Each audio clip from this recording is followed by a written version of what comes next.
सो hey guys, welcome back एक और नई एनिमे एक्सप्लेन के अंदर। और देखो यार, इस एनिमे की डिमांड ना तुमने ही करी है, तो इसलिए मैं इसके एक दो नहीं बल्कि पूरे के पूरे 4 एपिसोड्स को एक साथ एक्सप्लेन करने जा रहा हूँ। तो हाँ, ये तुम्हारी जिम्मेदारी है कि यार इस पे तुम अच्छा खासा रिस्पॉन्स दिखाना ताकि मैं इस एनिमे को आगे कंटिन्यू कर सकूं। तो हाँ, बस वीडियो को देखना एंड हाँ, हाइप करना मत भूलना। वेल एपिसोड के स्टार्टिंग में हमें यहाँ पे किंगडम को दिखाया जाता है, जहाँ पे हम एक औरत को देखते हैं जो कि अभी अभी एक बच्चे को जन्म दी होती है और उसके माथे पे किस करके बोलती है, एथेनेसिया मुझे माफ करना, तुम मैजिक यूज नहीं कर सकती। तो हाँ, ये दुनिया तुम्हारे लिए उतनी आसान नहीं होने वाली। और इतना कह के वो जो रानी होती है ना, वो वहाँ पे मर जाती है। वेल इसके बाद सीन शिफ्ट होता है और हम देखते हैं कि यहाँ पे जब राजा को पता चलता है कि उसकी रानी मर चुकी है, तो वो बोलता है कि यहाँ पे जितनी भी उसकी तस्वीरें हैं सबको जला दो। और फिर हमें बाद में पता चलता है कि जो इसका राजा होता है ना, वो उस रानी को प्यार नहीं करता था और ना ही उसकी बेटी को प्यार करता है, और वो इस महल को छोड़ के कहीं दूसरे महल में रहने चला जाता है। और फिर हम यहाँ पे छोटी सी बच्ची को देखते हैं जो कि भाई अकेले ही होती है और इसका ध्यान कोई नहीं रखने वाला होता है। और यहाँ पे जितनी भी मेड होती है ना, वही से मिलकर पाला करती है। वेल इसके बाद तभी हम देखते हैं कि इसे एक सपना आता है जहाँ पे ये देखती है कि एक बड़े से क्रिस्टल में ना एक बुक छिपा हुआ है, तो ये उस क्रिस्टल को कैसे भी तोड़ देती है और फिर उसके अंदर से एक बुक निकलता है और इसमें से एक आवाज आता है कि ये तुम्हारा फ्यूचर है। और फिर वो अपने फ्यूचर को देखती है, जहाँ पे हम देखते हैं कि जब ये बड़ी होगी तो जो राजा है, मतलब कि इसका फादर है, वो इसे जेल में डाल देगा। इस पे झूठा ब्लेम लगा के कि ये ब्लैक मैजिक यूज करती है और इसने राजा को मारने की कोशिश करी है। बट हम देखते हैं कि ये बंदे अपने फादर को बार बार बोल रही होती है कि नहीं, ये सब झूठ है, मतलब मैं आपको मारने की कोशिश क्यों करूंगी। बट भाई इसका फादर इसका बिल्कुल नहीं सुनता और इसे सजा दे देता है। वेल इसके बाद तभी हम देखते हैं कि इस बच्ची की आंख खुलती है और ना ये रो रही होती है। एंड तभी हम यहाँ पे एक औरत को देखते हैं जो कि आके इसे गोद में उठाती है। और यहाँ पे जो अपनी एथनेसिया होती है वो बोलती है इसका नाम है लिलिया और ये कोई मेड नहीं है, ये मेरी माँ की दोस्त हुआ करती थी, बट जब से मेरे फादर ने मुझे ऐसे ही छोड़ दिया तब से ये मेरी केयर करती है, और अगर ये नहीं होती तो पता नहीं शायद मैं आज जिंदा भी नहीं होती। मतलब भाई ये मन में ही सोच रही होती है। इसके बाद सीन शिफ्ट होता है और हम देखते हैं कि यहाँ पे जो एथनेसिया है वो फिर से सोने की कोशिश कर रही होती है, बट फिर से उसे वही ड्रीम आता है और ये फिर से सोचती है कि यार ये ड्रीम मेरा पीछा क्यों नहीं छोड़ रहा है। मतलब वो बार बार यही देख रही होती है कि जब वो बड़ी होगी ना तो उसका फादर उसे जेल में डाल देगा और उसे अपने से दूर कर देगा। एंड वेल मैं तुम्हें बता दूं कि ये बंदी फ्यूचर देख सकती है। वेल इसके बाद सीन शिफ्ट होता है और हम यहाँ पे दो मेड को देखते हैं जो कि आपस में बात कर रही होती है कि यहाँ पे तुम नहीं हो, है ना। तो बोलती है हाँ। तो फिर बोलती है तुमने अभी तक हमारी प्रिंसेस का चेहरा नहीं देखा है, अगर तुम उसे देख लोगी तो वो बहुत ज्यादा क्यूट है, तुम उनसे आंखें नहीं हटा पाओगी। एंड यहीं पे हम देखते हैं अपनी प्रिंसेस को जो कि अब भाई थोड़ी बड़ी हो चुकी होती है और वो अभी अभी सो के जगती है। तभी वो देखती है कि नीचे कुछ लोग जा रहे होते हैं और वो उनसे पूछती है कि आप लोग कहाँ जा रहे हो। तो वो बताते हैं कि हम ना यहाँ पे फ्लावर से किचन को डेकोरेट करने जा रहे हैं। तो बोलती है क्या मैं भी आपके साथ आ सकती हूँ। और भाई ये लोग इसे मना कैसे कर सकते थे यार, ये बंदी कितनी ज्यादा क्यूट दिख रही है। वेल ये लोग भी इसे आने देते हैं। जिसके बाद हम देखते हैं जो अपनी एथनेसिया है वो इनके साथ जाती है और भाई इनकी डेकोरेशन में हेल्प करती है। जिसके बाद सीन शिफ्ट होता है और हम देखते हैं कि एथनेसिया वहां से जब बाहर आती है ना, तो वहां पे एक औरत को देखती है जो कि भाई बहुत ही अजीब तरीके से एक रूम के अंदर झांक रही होती है। तो अपनी एथनेसिया उसके पास जाती है और बोलती है आखिर आप यहाँ पे क्या कर रहे हो। तो औरत जो होती है सोचती है खैर छोड़ो, ये तो एक बच्ची है, ये मेरा क्या ही बिगाड़ लेगी। एंड वेल हमें यहाँ पे पता चलता है कि ये औरत ना यहाँ पे चोरी करने के लिए आई होती है और वो बोलती है एक बात बताओ, यहाँ पे कीमती सामान कहाँ रखा होता है। तो बोलती है कीमती का मतलब क्या होता है, मतलब भाई बच्ची को क्या ही पता होगा। वेल वो औरत पूछती है कीमती मतलब सोना। तो बोलती है सोना। तो बोलती है हाँ, मतलब जो पीले कलर का होता है। वो बोलती है ठीक है मैं आपको ले चलती हूँ। और पता है ये ना इसे मक्के के पास ले आती है और बोलती है ये लो पीला सोना। वो बोलती है अबे तेरी ये नहीं चाहिए, मुझे रियल का सोना चाहिए। तो बोलती है अच्छा।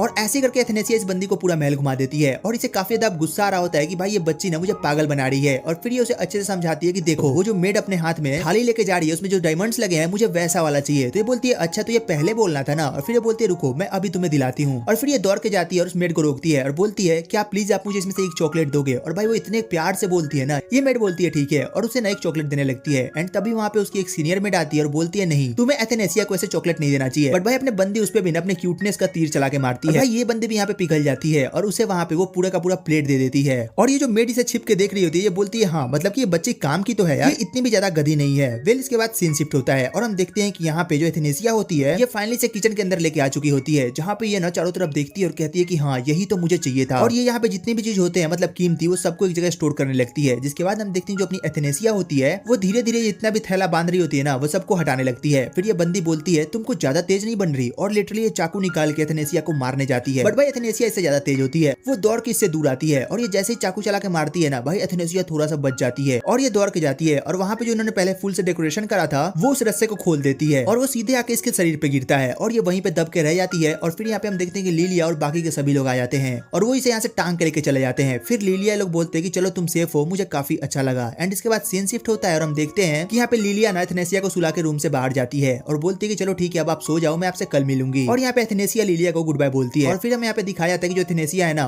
उसने जो भी करा था वो जान के करा था, क्योंकि उसने ऑलरेडी देख लिया था कि वो जो औरत आई थी वो लिलिया को मारने वाली है। मतलब कि मैंने तुम्हें पहले ही बताया था ना कि ये बंदी फ्यूचर देख सकती है और इसी कारण से इसने उसे लिलिया से मिलने से पहले ही पकड़वा दिया। इसके बाद सीन शिफ्ट होता है और हम यहाँ पे अपने राजा को देखते हैं, मतलब कि यहाँ के राजा को। एंड वेल इसका नाम क्लाउड क्लाउड है। और जो इसका सेनापति होता है, मतलब तुम जो भी बोल लो इसे, ये राजा को बोलता है कि आपको आज की न्यूज पता चली? तो बोलता है क्या? तो बोलता है देखिए, जो एथेनेसिया है ना, उस पे आज किसी ने अटैक करा है और उसने अकेले ही उसको संभाल लिया है, मतलब कि पकड़वा दिया था। तो जो राजा होता है वो बोलता है मैंने तुम्हें कितनी बार कहा कि ये सारी बकलोली मुझे मत बताया करो, अगर वो बात ऑलरेडी खत्म हो चुकी है तो मुझे बता के क्या फायदा है। एंड विल यहाँ पे काफी रूडली बात कर रहा होता है और ये देखे जो इसका सेनापति मतलब जो भी होता है वो यहाँ पे शांत हो जाता है। विल इसके बाद सीन शिफ्ट होता है और हम यहाँ पे रात का सीन देखते हैं जहाँ पे जो अपनी बंदी होती है वो यहाँ पे बुक्स को लेकर बैठी होती है और बोलती है मैं सच बताऊं तो अपनी इस लाइफ को बहुत ज्यादा रिग्रेट कर रही हूँ, मतलब मुझे ये बिल्कुल भी पसंद नहीं है, मुझे मेरे फादर का प्यार चाहिए बट खैर मुझे वो मिलने से रहा, वो जो है वो मुझे देखना भी नहीं चाहते और मेरी जगह पे वो मेरी जो दूसरी बहन है वो उसे काफी ज्यादा पसंद करते हैं और उसे सारा प्यार देते हैं जो कि मुझे भी मिलना चाहिए था। एंड तभी यहाँ पे हमें अगले दिन का सीन दिखाया जाता है जहाँ पे हम देखते हैं कि जितनी भी मेड्स होती है ना वो आपस में बात कर रही होती है और वो यही बात कर रही होती है कि जो पहरेदारी है उसको काफी ज्यादा बढ़ा दिया गया है क्योंकि जो यहाँ पे राजा है ना वो अपनी एथेनेसिया से मिलने वाले हैं और ये सुनकर एथेनेसिया का थोड़ा शॉक्ड होता है और यहाँ पे एथेनेसिया को किचन में भी जाने से मना कर दिया गया होता है क्योंकि ये चॉकलेट्स बहुत ज्यादा खाया करती थी। बट भाई एथेनेसिया यहाँ पे रुकने वाली कहाँ थी, वो दौड़ के जाती है और एक मेड से ना भाई काफी क्यूटली बोलती है क्या उसे वो चॉकलेट दे सकती है और भाई ये मेड भी यहाँ पे मान जाती है और उसे चॉकलेट दे देती है और ये बंदी यहाँ पे चॉकलेट खा रही होती है और ये वही सब सोच रही होती है कि पता नहीं मेरा क्या होगा। एंड वेल चॉकलेट वगैरह खाने के बाद ना ये जाके वहीं पे पानी में हाथ धो रही होती है और वहाँ पे अपना फेस देखती है और ये अपनी फेस के बारे में सोचती है और फिर ये अपनी आंखों को काफी ध्यान से देखती है और बोलती है मेरी आंखें बिल्कुल मेरी फादर की तरह है और मुझे लगता है कि मेरी माँ जो है ना मेरी फादर की आंखों को देख के ही उनसे प्यार हुआ होगा। बट खैर छोड़ो इससे मुझे क्या। वेल इसके बाद सीन शिफ्ट होता है एंड वेल हम देखते हैं कि इसके बाद जो अपनी एथेनेसिया होती है वो एक जंगल में जाती है और वो यहाँ पे क्यों गई है ये तुम्हें आगे पता चल जाएगा। वेल इसके बाद हम देखते हैं कि घूमते घूमते एक अजीब सी जगह पे चले जाती है जहाँ पे सब कुछ सोने का बना होता है और ये देखिए काफी ज्यादा खुश होती है कि यार सच में कितना ज्यादा सुंदर है ना। वेल इसके बाद सीन शिफ्ट होता है और हम देखते हैं कि एथेनेसिया फाइनली अपने घर पे आ चुकी होती है, मतलब कि जहाँ पे ये रहती है और फिर यहाँ पे से पता चलता है कि जो किंग है वो कल आने वाले हैं और यहाँ पे जो अपनी एथेनेसिया है उसके रूम की तलाशी ली जाने वाली है, मतलब कि उसने क्या क्या रखा है क्या नहीं इन सब के बारे में। और एथेनेसिया यहाँ पे दौड़ के आके अपने ट्रेजर को देखती है, मतलब भाई इस बंदी को ना यहाँ पे जितनी चमकीले चीजें होती है उसको गैदर करना अच्छा लगता है और यहाँ पे इसे सोना भी बहुत ज्यादा पसंद होता है। वेल सोने वाला सोना नहीं, मैं सोने वाले सोने की बात कर रहा हूँ, मेरा मतलब जो महंगा होता है। वेल इसके बाद नहीं अपने ट्रेजर को देखती है और इसे लगता है कि चलो ये सब सेफ तो है बट हाँ मुझे जल्द से जल्द इसे यहाँ से छिपाना होगा ताकि जब रूम की चेकिंग हो तब मैं पकड़े ना जाऊँ। इसके बाद पता है क्या दिमाग लगाती है, इसने जितनी भी थैली बना रखी होती है ये इसमें से 2 थैली को लेके अपने पैर में बांध के जंगल की तरफ दौड़ के जाती है और जब ये वहाँ पे जाती है तो ये देखती है कि जो थैली इसने कल वहाँ पे छुपा रखी थी उसे एक गिलहरी निकाल रही होती है, जिसके बाद ये बंदी उसे भगाती है। बट फिर एथेनेसिया रुकती है, बोलती है कि अगर मैं इसे भगा दूंगी फिर तो ये मेरा थैली लेके भाग जाएगी, मतलब ये मेरे ट्रेजर को ही लेके भाग जाएगी यार। और फिर हम देखते हैं कि ये ना उसे वहाँ पे एक बादाम का पीस दिखाती है जिसे देख के जो गिलहरी होती है ये दौड़ के उसके पास आती है और थैली वहीं पे छोड़ देती है। विल एथेनेसिया यहाँ पे अपने थैली को उठाती है और बोलती है कि पता है इन फ्यूचर मेरा एक प्लान है, जब मैं बड़ी हो जाऊंगी मतलब आज से 3-4 साल बाद, तब मैं यहाँ से भाग जाऊंगी और वो भी लिलिया को लेके, और इसीलिए मैं यहाँ पे इतने सारे ट्रेजर को इकट्ठा कर रही हूँ ताकि मैं आगे जाके अच्छी लाइफ जी सकूँ। और यहाँ पे रहेगा भी कौन यार, यहाँ पे मरना थोड़ी है मेरे को। वेल इसके बाद तभी हम देखते हैं कि ये घूमते फिरते फिर से उसी जगह पे आ चुकी होती है, मतलब उसी महल में, और ये यहाँ पे ना सोना को देखते हैं उसे खाना चालू कर देती है। और मैंने तुम्हें बताया था कि इसे सोना बहुत ज्यादा पसंद है। एंड तभी हम देखते हैं कि यहाँ पे 2 बंदे इसके सामने आए खड़े होते हैं और यहाँ पे एथेनेसिया बहुत ज्यादा डर चुकी होती है और वो इन दोनों को काफी ध्यान से देख रही होती है और वो बोलती है मैंने कहीं ना कहीं से तो देखा है। और तभी उसे ध्यान आता है कि ये कोई और नहीं बल्कि उसका बाप है।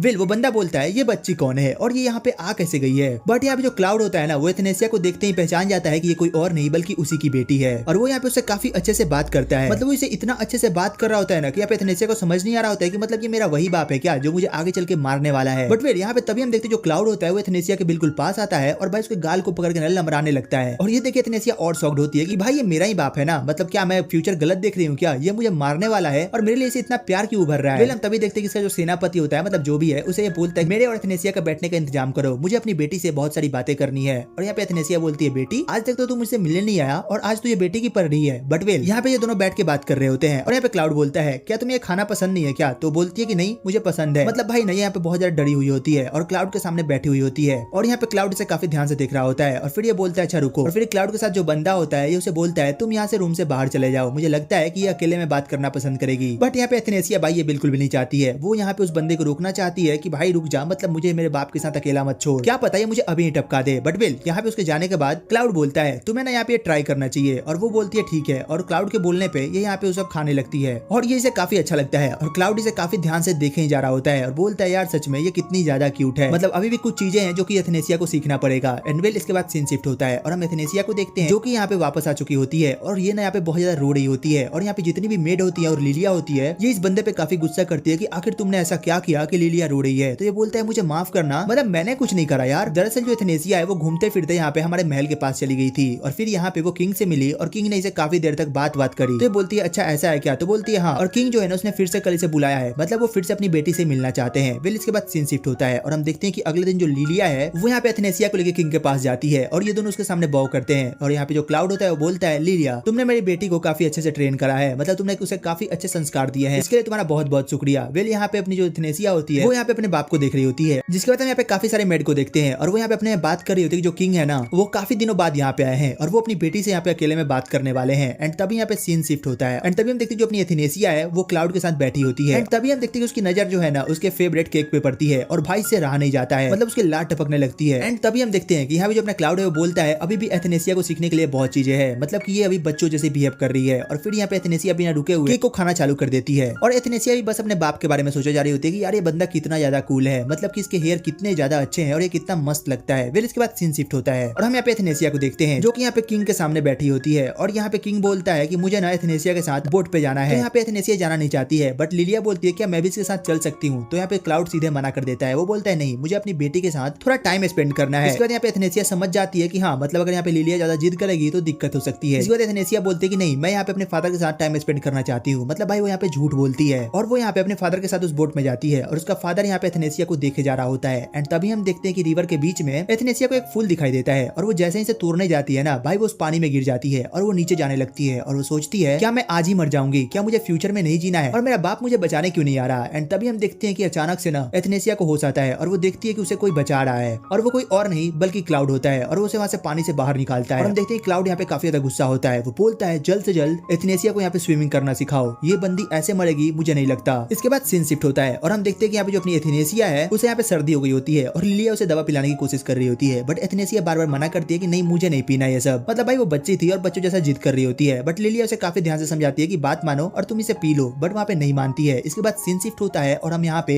क्लाउड को देखते हैं जो कि एक स्पिरिट से मिलता है और उससे बोल रहा होता है आज काफी दिनों बाद मैंने अपनी बेटी का चेहरा देखा और उसके साथ थोड़ा टाइम स्पेंड करा और अब मुझे पता नहीं क्यों ऐसा फील हो रहा है कि मुझे फिर से उससे वापस से प्यार हो रहा है। एंड तभी हम देखते हैं कि यहाँ पे उसके पीछे उसी का वो जो सेनापति होता है वो खड़ा होता है और क्लाउड बोलता है मैंने तुम्हें मना करा था ना मेरा पीछा करने को। तो बोलता है महाराज मुझे माफ करना बट मैं आपका पीछा ऐसे नहीं छोड़ सकता, मुझे आपकी सेहत का ध्यान रखना है। वेल इसके बाद सीन शिफ्ट होता है और हम देखते हैं यहाँ पे अगले दिन वो जो बंदा होता है वो यहाँ पे एनेस्थेसिया के सामने खड़ा होता है और बोलता है मुझे महाराज ने ऑर्डर दिया है कि आज से मैं आपकी देखभाल करूं और आपको सारी चीजें सिखाऊं और मैं अब इसमें कुछ भी नहीं कर सकता। वेल सीन शिफ्ट होता है और हम देखते हैं जो अपनी एथी है ना भाई ये फूलों के बीच में सोई होती है और बोलती है ये इतनी प्यारी आवाज किसकी है, मुझे ऐसा लग रहा है कि ये मुझे अपनी तरफ खींचे जा रही है। और फिर ये अपनी माँ को बुलाने लगती है एंड तभी इसकी आंख खुलती है और हम देखते हैं कि भाई ये सपना देख रही होती है और ये काफी ज्यादा रो रही होती है। वेल सीन शिफ्ट होता है और हम यहाँ पे फेलिक्स को देखते हैं जो कि यहाँ पे अपनी बंदी को गोद में उठा के ले जा रहा होता है और ये पूछती है वैसे फेलिक्स तुम मुझे कहाँ ले जा रहे हो। तो बोलता है दरअसल आज जो महाराज है वो तुम्हारे साथ ब्रेकफास्ट करना चाहते हैं। तो बोलती है अच्छा ऐसा है क्या। फिर ये बोलती है फेलिक्स यहाँ पे कोई गार्ड क्यों नहीं है, मतलब कोई नाइट क्यों नहीं है। तभी फेलिक्स बताता है कि देखो यहाँ पे तुम्हें टेंशन लेने की जरूरत नहीं है, तुम्हें बाद में पता चल जाएगा कि आखिर यहाँ पे कोई गार्ड या नाइट क्यों नहीं है। और ये सब बात करते हुए यहाँ पे फेलिक्स ना उसे यहाँ पे फाइनली महाराज के रूम के सामने ला रख देता है और बोलता है कि देखो अब तुम्हें इसके अंदर जाना है और अपने फादर को जगाना है, वो अभी सो रहे हैं। और ये सुनकर अपनी बंदी थोड़ा डर जाती है कि भाई पता नहीं ये बंदा मेरे को क्या करा रहा है। और भाई ये ना सीधे अपनी बंदी को मतलब कि एथी को अंदर डाल के गेट को बंद कर देता है और एथी यहाँ पे चिल्लाती है फेलिक्स तुम ये गलत कर रहे हो, मतलब कि यहाँ पे तुम मुझे फंसा के जा रहे हो गधे कहीं के।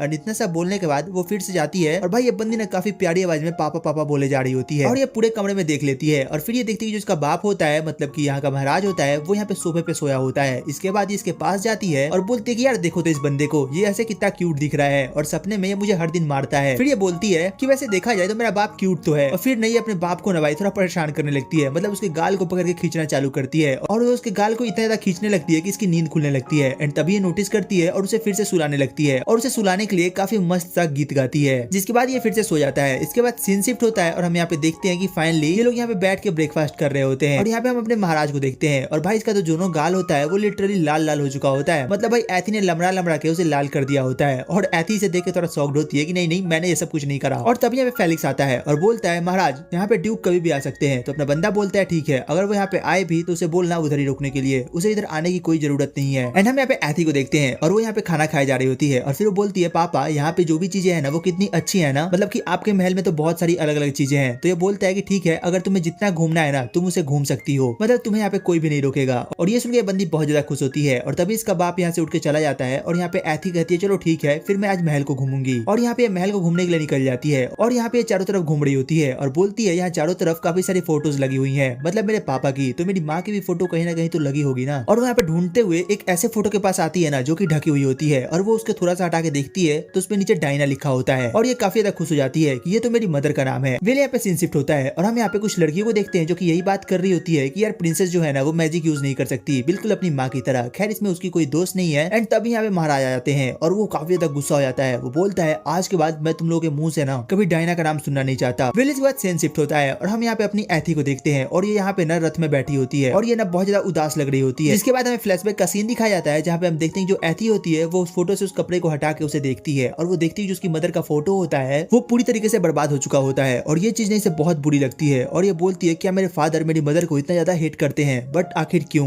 एंड वेल यहाँ पे फिर से जो सीन होता है ना वो प्रेजेंट में शिफ्ट होता है और हम देखते हैं कि यहाँ पे एथी अपने बेड पे सोने का ट्राई कर रही होती है और वो खुद से गीत गा के ना सो रही होती है। विल इसके बाद सीन शिफ्ट होता है और हम यहाँ पे एथी को देखते हैं जो कि फिर से यहाँ पे अपने फादर के सामने बैठी होती है, और यहाँ पे हमें पता चलता है कि इसका जो फादर होता है उसने ऐसा कहा होता है कि आज से वो हर दिन एथी के साथ ही ब्रेकफास्ट किया करेगा। और वो बोलती है कि फादर आप कौन सा टी पी रहे हो, तो उस टी का नेम बताता है। फिर वो बोलती है कि एथी भी इसे ट्राई करना चाहती है, तो इसका बाप बोलता है कि ठीक है इसे दे दो, बट यहाँ पे फेलिक्स थोड़ा सा मना कर रहा होता है। इसके बाद ना एथी इसे पीती है और बोलती है इसे पीते ही मुझे ऐसा लगा जैसे मेरे मुंह में ना बहुत सारे फूल खिल गए हों। और इतना सुनते इसका बाप बहुत ज्यादा गुस्से में नजर आता है और यहाँ पे सभी लोग ना शांत हो जाते हैं। और फिर एथी बोलती है क्या मैंने कुछ गलत कह दिया क्या, मतलब मुझे यह नहीं कहना चाहिए था। और फिर यहाँ पे फेलिक्स बताता है दरअसल ये जो चाय है वो तुम्हारी मदर डायना के यहाँ से आता है, और वो भी जब ये चाय पिया करती थी तो वो सेम यही बात बोला करती थी जो कि तुम अभी बोल रही हो। और यहाँ पे एथी समझ जाती है कि आखिर उसने यहाँ पे क्या कांड करा है। इसके बाद जो यहाँ पे इसका फादर होता है वो बोलता है तुम लोग यहाँ से जाओ, मुझे यहाँ पे एथी से कुछ अकेले में बात करना है। और वो एथी से बोलता है देखो तुम अभी बच्ची हो तो तुम चाय पीना छोड़ दो और यहाँ पे तुम दूध पिया करो। इसके बाद सीन शिफ्ट होता है और यहाँ पे एथी ना अपने घर में काफी ज्यादा उदास फील कर रही होती है। वो बोलती है कि आज मैंने बहुत बड़ी गलती कर दी, क्या मेरे फादर कभी मुझसे फिर बात करेंगे, कहीं ऐसा तो नहीं कि वो मुझसे फिर से दूर चले जाएंगे। एंड वो यहाँ पे सोच सोच के ना काफी ज्यादा रो रही होती है। फिर हमें इसके बाद का सीन दिखाया जाता है जहाँ पे हम देखते हैं कि जो एथी का फादर होता है इसके साथ ब्रेकफास्ट करना छोड़ देता है। ये बंदी हर दिन उसका वेट करती है बट ये कभी भी नहीं आता है और बदले में उसे हर दिन सॉरी लिख के भेज दिया करता है। और ये बात अब एथी को बहुत ज्यादा बुरी लग रही होती है। जिसके बाद हम देखते हैं कि एथी ने जितनी भी ड्राइंग बनाई होती है वो सारी ड्राइंग्स को वो आग में जला देती है। जिसके बाद हम वहाँ पे फेलिक्स को देखते हैं जो कि उन बची हुई राख को उठा के लेके कहीं चला जाता है। एंड यहाँ पे सीन शिफ्ट होता है और हम देखते हैं कि अभी जो फेलिक्स होता है वो लिलिया से बात कर रहा होता है और वो बोलता है कि मैं महाराज से बात करूंगा कि वो वहाँ पे एथी को उसकी मदर को दिखाए ताकि एथी अपनी माँ को एक बार देख पाए। और यहाँ पे एथी ये बात सुन लेती है और वो आके बोलती है नहीं बिल्कुल नहीं, आप मेरे फादर से ऐसा बिल्कुल नहीं कहोगे, मैं नहीं चाहती कि मेरे फादर मुझसे और दूर चले जाए। और वो काफी ज्यादा रोने लगती है। और उसके बाद जो फेलिक्स होता है वो एथी के पास आता है और बोलता है नहीं तुम जैसा सोच रही हो वैसा नहीं है, तुम्हारे फादर तुमसे और तुम्हारी मदर डायन से बहुत ज्यादा प्यार करते हैं। और ये सुन के एथी को विश्वास नहीं होता। वो बोलती है कि आप झूठ बोल रहे हो। वो बोलता है नहीं बिल्कुल नहीं, तुम्हें भरोसा नहीं होता तो तुम मेरे साथ चलो। एंड फिर वो यहाँ पे एथी को गोद में उठा के लेके जाने लगता है और बोलता है देखो तुम मुझसे उस दिन पूछ रही थी ना कि इस महल में आखिर कोई नाइट क्यों नहीं है, तो बोलती है हाँ। तो बताता है कि देखो दरअसल जो महाराज है उन्होंने यहाँ पे मैजिक का यूज कर रखा है और यहाँ पे कोई भी आ जा नहीं सकता जिसे महाराज ना चाहते हो, मतलब कि इसके अंदर सिर्फ वही जा पाएगा जिसे महाराज चाहते हो। और वो यहाँ पे नहीं से करके भी दिखाता है। और भाई फेलिक्स भी इसके अंदर नहीं जा पाता है और बोलता है देखो महाराज के अलावा सिर्फ 2 लोग हैं जो कि इसके अंदर आ जा सकते हैं, वो एक तुम हो और एक तुम्हारी मदर है। तो तुम खुद सोच लो कि तुम्हारे फादर तुमसे और तुम्हारी मदर से कितना ज्यादा प्यार करते थे। इसके बाद सीन शिफ्ट होता है और हम देखते हैं कि जो एथी होती है वो फाइनली अपने फादर के पास जाती है और वो उसे सॉरी बोलती है, मतलब कि जो भी उसने किया होता है उसके लिए। और फिर वो बोलती है फादर क्या आप एक बार मुझे मेरी मदर को दिखा सकते हो। और वो बोलती है मुझे माफ करना अगर मैंने आपको ऐसे बोल के गलती करा हो तो। और फिर वहां से वो भागने लगती है बट इसका फादर उठता है और इसे गोद में उठा लेता है और बोलता है तुम मेरे साथ चलो, क्या तुम आज सोई थी। तो यहाँ पे बोलती है नहीं मैं नहीं सोई थी। और फिर वो उसे उठा के अपने कमरे में ले जाता है और बोलता है चलो मुझे तुम वो वाली गीत सुनाओ जो तुम उस दिन गा के मुझे सुला रही थी। ये बोलती है अरे वो तो मैं भूल गई। और फिर वो सोचती है इसे कैसे पता, मतलब ये बंदा तो सो रहा था ना। बट फिर ये बोलता है चलो जल्दी से सुनाओ वरना तुम्हें सजा भी मिल सकती है क्योंकि तुम एक राजा की आज्ञा का उल्लंघन कर रही हो। फिर ये बोलती है अच्छा ऐसा है क्या, नहीं मुझे याद आ गया। मतलब भाई यहाँ पे ना काफी क्यूट से हरकत कर रही होती है। और फिर यहाँ पे वो उसे गाना गा के सुनाने लगती है और सुनाते सुनाते ये बंदी खुद भी सो जाती है। और इसका बाप बोलता है ये एकदम अपनी माँ की तरह है। इसके बाद हमें एथी को दिखाया जाता है, मतलब भाई ये फिर से सपना देख रही होती है जहाँ पे ये अपनी मदर और अपने फादर को देखती है और बोलती है मुझे विश्वास नहीं होता कि जो मेरा बाप है वो ऐसे भी हंस सकता है। और यहीं पे वो अपनी मदर को भी देखती है और बोलती है मेरी माँ कितनी ज्यादा सुंदर है